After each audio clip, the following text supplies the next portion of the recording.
आज मैं पाकिस्तानी कौम को ये जो रजीम चेंज ऑपरेशन है ये पाकिस्तानी कौम को कितना महंगा पड़ा तो वो समझाने के लिए मैं जो गुज़िश्ता माली साल के पहले 4 माह और मौजूदा माली साल के पहले 4 माह का मुआवजा आपके सामने रखती हूँ।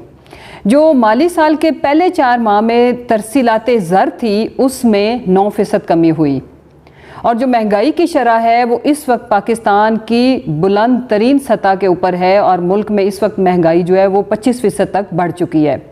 लेकिन इसमें जो इंटरेस्टिंग चीज़ है वो ये है कि ये किया किसने है, वो तजर्बाकार टीम, वो इम्पोर्टेड हुकूमत जिसको हमारे सर के ऊपर मुसल्लत किया गया।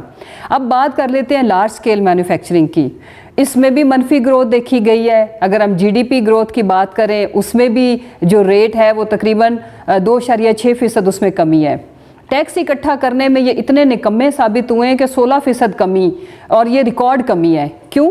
क्योंकि इनके ऊपर किसी को ट्रस्ट नहीं है। लोगों को पता है कि अगर इनको हमने टैक्स दिया तो वो लंदन के अपार्टमेंट्स में चला जाएगा, या जो इनका माशाल्लाह से जो सबसे काबिल बेटा इन्होंने बाहर भेजा हुआ है भगा के, जो मनी लॉन्ड्रिंग में इन्वॉल्व है, उसके पास पैसा चला जाएगा। तो जब अवाम को अपने हुक्मरानों के ऊपर ट्रस्ट नहीं होता तो वो क्यों पैसे देंगे। शहबाज शरीफ के दौर का जो मौजूदा दौर है उसमें मालियाती खसारा 84% बढ़कर 809 अरब रुपए हो गया। इमरान खान के दौर में जो गुज़िश्ता माली साल के पहले 4 माह में महंगाई सिर्फ 8.7% थी।